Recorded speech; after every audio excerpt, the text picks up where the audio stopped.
Today I'm going to tell you a story about a little boy in India. A boy who, to the outside world, once seemed like the most badly behaved child anyone had ever seen. But that was only the surface of something far deeper, because the truth is, this boy was hiding something, a secret so extraordinary, so unimaginable, that when it finally came to light, it stunned everyone around him. And once word of this secret spread, professors, scientists, and experts from the most prestigious universities around the world rushed to India. They simply couldn't believe what they were hearing, and they needed to see it with their own eyes. Because if what this boy claimed was true, it would shake the foundations of everything we think we know, and open a doorway into a world far beyond human understanding. If you're someone who loves strange, dark, and mysterious stories, told like vivid cinematic experiences, then you've come to the right place. That's exactly what we do here, and we upload brand new content every week. So if that sounds like your thing, go ahead and replace the like button with a magical clove of garlic. And don't forget to subscribe and turn on all notifications so you never miss one of our weekly uploads. Now then, prepare yourself, because today's story might just make you question everything you believe about the world around you.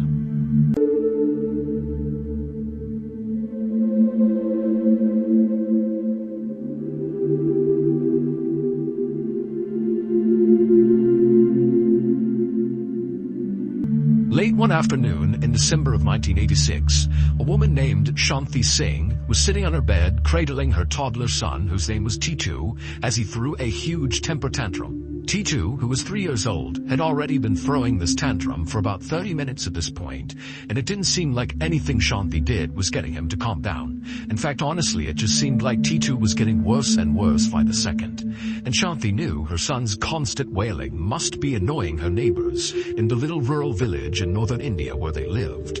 But again, Shanthi just felt like really there was nothing she could do. After all, this was not a typical toddler tantrum. Titu was not throwing this tantrum because he lost a toy or was fighting with his siblings or something. No, the reality was Shanthi and her husband had no idea why Titu was throwing this tantrum, because Titu threw these tantrums all the time for seemingly no reason, and nothing they did would get him to stop. He would just start throwing these crazy fits, and he would only stop when he was ready. Now, Shanthi and her husband had taken Titu to the local doctor, and he'd been examined, and the doctor said, "Look, I think your son's just fine. I can't find anything wrong with him. So whatever's causing him to be so upset, it's gotta be psychological." Shanthi grabbed her son and tried to give him a hug and kiss to get him to calm down. But as she did that, Titu turned around and tried to hit her in the face and kicked her and punched her. And so Shanthi had to kind of fall back on the bed. And Titu at this point is still throwing this huge tantrum. He leapt off the bed and ran out of the room. Now, Shanthi had already sent the rest of her family, her kids, her husband, outside to wait out this current Titu tantrum. And so for a second, Shanthi thought about just laying on the bed and letting her crazy toddler just kind of run around the house until he was done throwing this tantrum. But as Shanthi was laying there on the bed, practically crying from frustration, she heard a plate break in the kitchen. And so she jumped up and ran into the kitchen, and there was Titu looking down at the ground where there was a shattered plate on the ground. Clearly, Titu had smashed it on purpose. And so as furious as Shanthi was, she suddenly realized that, nothing she could do was going to get this kid to stop. And so right now, the only thing she could do was just put him in a safe place where he couldn't hurt other people or himself or damage anything else. And so Shanthi, trying to be as calm as possible, walked up to Titu, who's still throwing this tantrum and swinging at her as she's coming near him.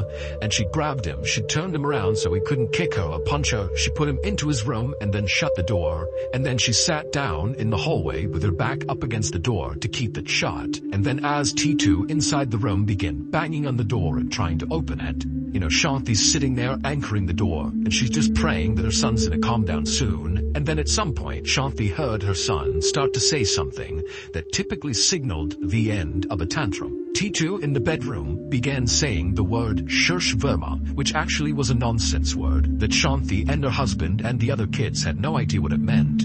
But, Titu at the end of his tantrums, he would always just start saying over and over again, Shursh Verma, Shursh Verma, Shursh Verma.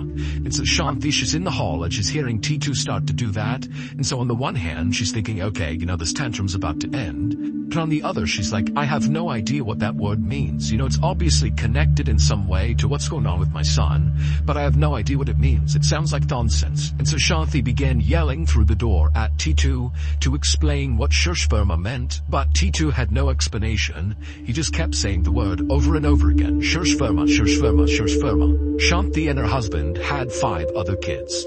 T2 was the youngest, and T2 was not like any of his other siblings. The other siblings did not throw temper tantrums like this, not at all. And in fact, T2 had been a difficult child even before he was born. Towards the end of Shanthi's pregnancy with T2, she'd become very, very sick, and in fact had to be hospitalized for the entire last trimester. And then as a newborn baby, T2 basically didn't sleep at all, and he cried constantly. And so Shanthi and her husband initially thought, T2 must just be a very fussy baby. But in time, as he grew into more of a toddler, it was clear to Shanthi and her husband that T2 was actually a different kind of kid. He seemed like a very unhappy and kind of angry kid who was permanently on the verge of crying or throwing a fit. But it wasn't until T2 began talking at around 2 years old that Shanthi and her husband really started to become worried. Because the things T2 was saying as a 2-year-old were just not in keeping with what you would expect a 2-year-old to say. And I'm not talking about the nonsense word that T2 would use during his temper tantrums, Shurshverma. Basically, T2 would say things that seemed to indicate that he genuinely hated everyone in his family. Now, for context, Shanthi and her family were not poor, but they weren't rich either. They lived in a little concrete home, they didn't have a TV or a car, and all the kids wore hand-me-down clothes, and Shanthi actually handmade her clothes and her husband's clothes. But the family always had enough food to eat, and they were educated, and they seemed happy enough. It's just that they didn't really have the ability to do anything extra, like above and beyond a modest life. And T2 had never known anything different. This was his life from the day he was born. But when he learned to speak at around 2 years old, it was like all T2 wanted to talk about was how crappy of a lifestyle their family lived. For example, when T2's mom, Shanthi, would put on one of her saris that happened to be ripped. A sari is a traditional garment in India. T2 would look at what she was wearing, and in toddler speak, he would tell her that she looked terrible and that it looked like she was just wearing rags. T2 would also walk around their house, and he would point to spots in the house that looked dirty, and he would demand that somebody cleaned it up because he didn't want to live in a dirty house. And then whenever the family needed to go somewhere, and they would walk there or take the bus there, T2 would complain the entire time that he wanted to be in a car, and why aren't we driving in a car? Like, why are we walking? Despite the fact that T2 basically had never used a car before. But perhaps the strangest aspect of T2's behavior was around the time he began talking and insulting his family, he also began talking about this very historic city called Agra, which was located about 8 miles away from where they lived. Agra was famous for being home to the Taj Mahal, which is considered to be one of the most beautiful buildings ever made. Agra also has a very busy downtown and lots of tourism, but T2 had never been to Agra, and there was no reason he would be drawn to Agra, like his family had no connection to that city. But starting around the time T2 began talking at 2 years old, he began asking to go to Agra several times a week. And when his parents would say, no, we're not going to go to Agra, T2 would throw a huge tantrum. And so not long after T2 had begun speaking and saying all these terrible things, Shanthi and her husband decided that really all they could do was just wait and hope their son grew out of this terrible behavior. But T2 did not grow out of this. Shortly after his parents decided to just kind of wait it out, T2 would randomly attack another small child with a sugarcane, and he beat the kid so badly the kid was bleeding at the end of the attack. And then also another time, shortly after the sugarcane beating, T2 was at the store with his mother, and his mom was looking at this bracelet, which she couldn't afford. She was just looking at it through the glass. And T2 sensed his mom wanted the bracelet, and in an odd show of affection for his mother, he turned to the shopkeeper, this little tiny kid who's not even 3 years old yet, and he tells the shopkeeper that if he doesn't give this bracelet to his mother for free, that T2 will shoot and kill the shopkeeper. And so after this, Shanthi and her husband just stopped taking T2 out in public at all. It was just too embarrassing. But what really just unsettled Shanti the most about her son's behavior was that nonsense word that Titu kept saying at the end of all of his tantrums. Shursh Verma. And so fast forward to that day after he's broken the plate and now Shanti's put him in his room, Titu began saying that nonsense word, except he was getting a little bit older and his speech was getting a little bit more clear. And so as Shanti was laying up against the door, she realized that her son was not saying a single word, Shursh Verma. He was saying two words. They were Suresh Varma. But Shanti had no idea what that meant. She thought it sounded like a name, but it was a name she'd never heard before. But one day, a few months after the dish-breaking incident in April of 1987, all of Titu's very strange, erratic, terrible behaviors would erupt all at once. That April day started out like any other. Shanti made breakfast for her family, and then her husband headed out to do some errands, and her 6 children kind of dispersed around the inside and outside of the house to play, study, whatever. But Titu was really grouchy, and so he stayed inside in the kitchen with Shanti. A little while later, Shanti's oldest son came into the kitchen, and he asked his mother, "Hey, when will Dad get back from his trip to Agra?" Shanti's husband had gone to Agra to run one of his chores, and Agra was the city that Titu was totally obsessed with. And so when Shanti's oldest son said the word Agra, Titu, who was sitting in the kitchen, he heard it and kind of looked up like he was totally fixated on their conversation. And then as Shanti and her oldest were talking about the dad, Titu just got up, left the kitchen, and he went to his room. He grabbed a couple of things, and then he came back into the kitchen carrying this bundle of clothes with him, and he walked right past his brother and his mother. He went out the front door and began running down the road without saying a word. Remember, this is like a 3-year-old child. This is not a teenager. This is a little kid. And so Shanti and her oldest son, they kind of watched in shock as Titu ran off down the road, and for a minute, neither of them did anything. And then it was like they broke out of their trance, and the oldest son just turned and began running out of the house to catch up with Titu. Now, it didn't take long for the oldest to catch up with his young brother, but it was surprisingly hard to stop Titu from trying to run away. He fought back as hard as he could to keep his brother from pulling him back to the house. And then when the older brother got Titu back inside, Shanti looked at her older son and she saw he had a black eye from where Titu had just hit him. And when Shanti turned to Titu to try to get him to apologize to his brother for hitting him, she saw Titu was completely inconsolable. He was throwing a huge temper tantrum. He was on the ground kicking and flailing and screaming at the top of his lungs. And so Shanti and her oldest son knew there was no hope in getting him to calm down. He was deep into one of his tantrums. And so Shanti and the oldest just basically restrained Titu so he couldn't hurt himself or one of them or damage anything. And for a while, as they held him to the ground, Titu just continued to scream and flail and throw this fit. But eventually he did kind of calm down, and he began saying Suresh Verma over and over again. But then he began talking about something that he really hadn't brought up before that stood out to Shanti and her oldest son. Titu, in addition to saying periodically Suresh Verma, also began talking about some radio store in Agra. And Titu kept saying, "Why didn't Dad bring me to the radio store? Why didn't he bring me?" And so as Shanti is listening to her son, she suddenly thinks, you know what, this is my chance. He's being so specific about this radio store. You know, maybe this is my opportunity to lean in and learn what the heck is going on with my kid. And so once Titu fully stopped his temper tantrum and Shanti and her oldest could finally let go of him, once Titu had left the room, Shanti turned to her oldest son and she told him to go to Agra right now. Just go there and look for a radio store or something. Look for anything that could be a clue to what's going on with Titu. He obviously has some fixation with the city.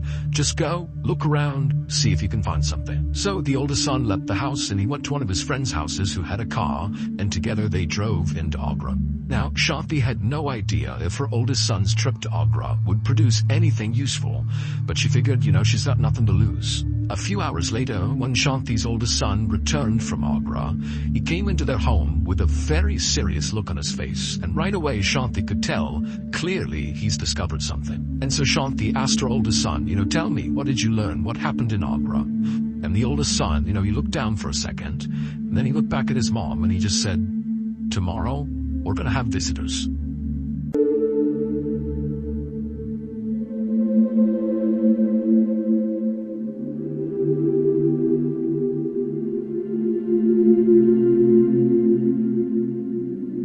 The next day, a car pulled up in front of Shanti's home, and 6 people climbed out. There was a woman wearing a beautiful red sari who appeared to be in her 30s, and then there were 3 other men who also appeared to be in their 30s, and they were all wearing suits and jackets. And there was also an older couple, a man and a woman, and the man was wearing this beautiful sweater, and the woman had on all this silk.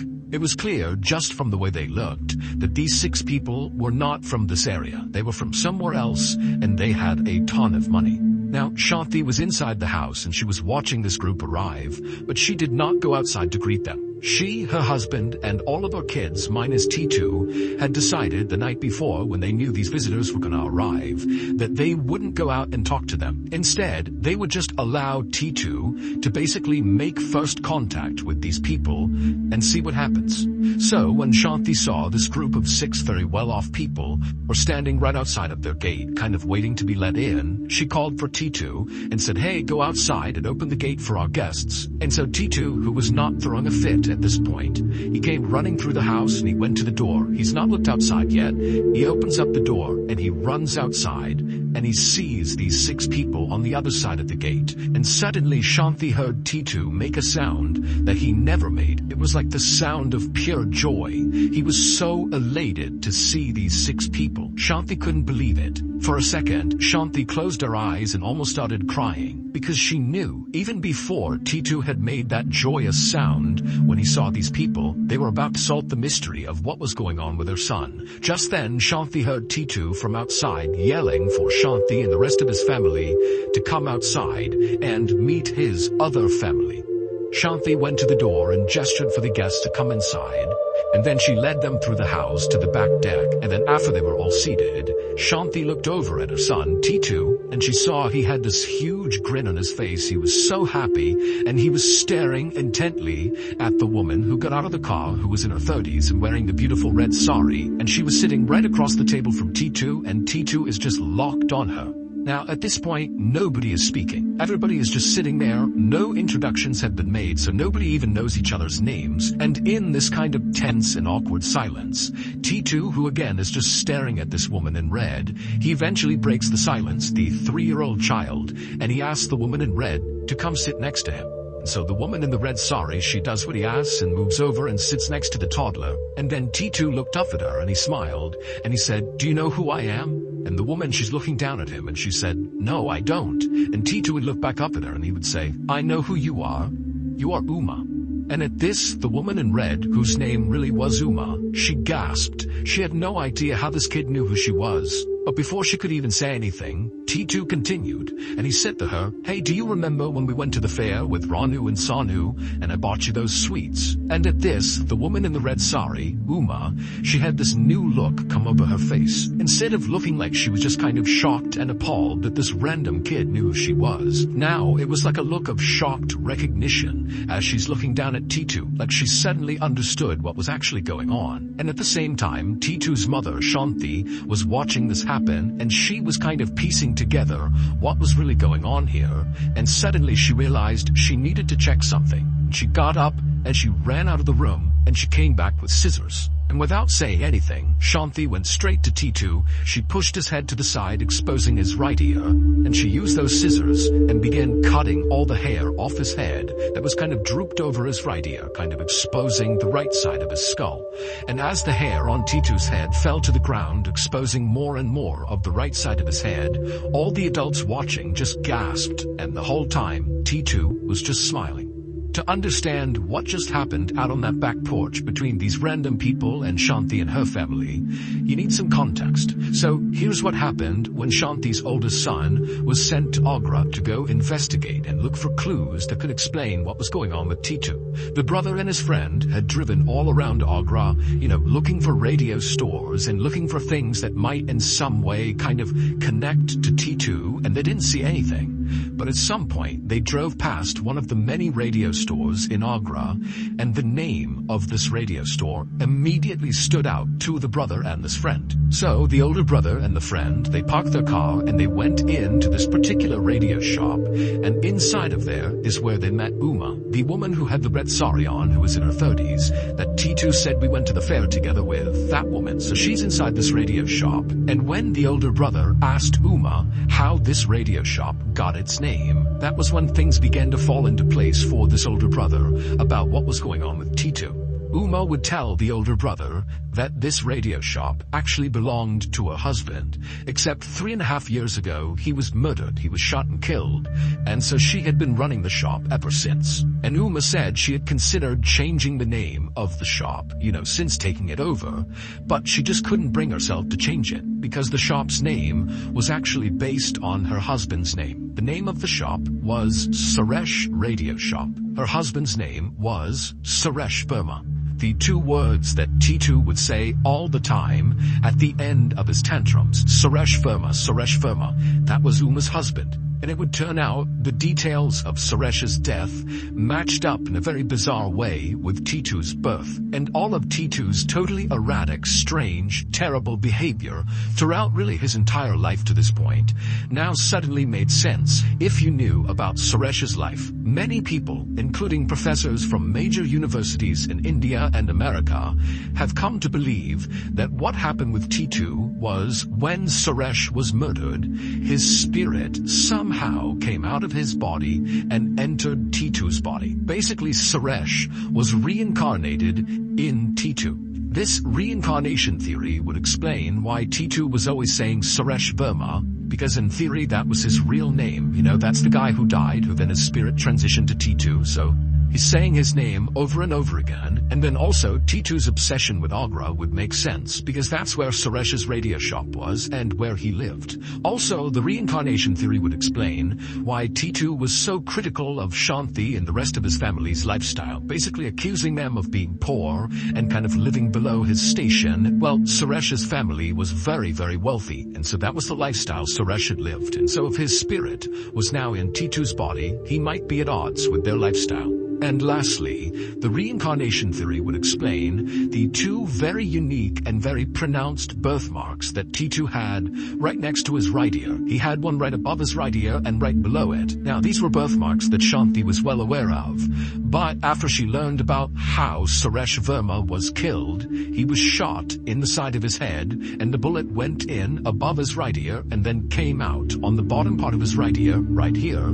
When she heard that, she ran and got the scissors, she cut the hair away around Titu's ear, revealing the two birthmarks, and then the other families saw those birthmarks and they're like, oh my goodness, that is literally where the entry and exit wounds were on Suresh. And then also it's worth pointing out that on the day Suresh was shot and killed, well, basically that day was when Titu's mother, Shanti, began feeling really sick during her pregnancy with Titu, and she had to be hospitalized. After this discovery about Titu and Suresh Verma, Shanti and her husband and the rest of her family expected Titu to want to live with Uma and his other family. And at first, that is what Titu wanted to do, but pretty quickly he actually decided that, you know what, I want to stay put with the family I was born into, and we can just visit with the other family. And so that's what they did.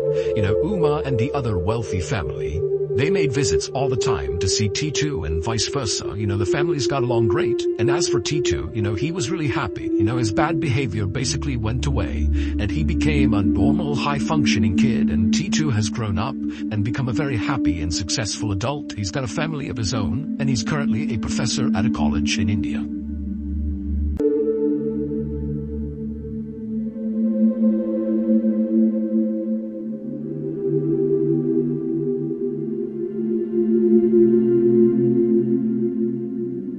So, what do you think really happened here? Was this just a strange coincidence, a trick of the mind, or was it something far beyond what science can explain? One thing's for sure, this story leaves us with more questions than answers, and maybe that's exactly how it's meant to be. Because sometimes the most unsettling part of these stories isn't what we discover, it's what we realize we still don't know.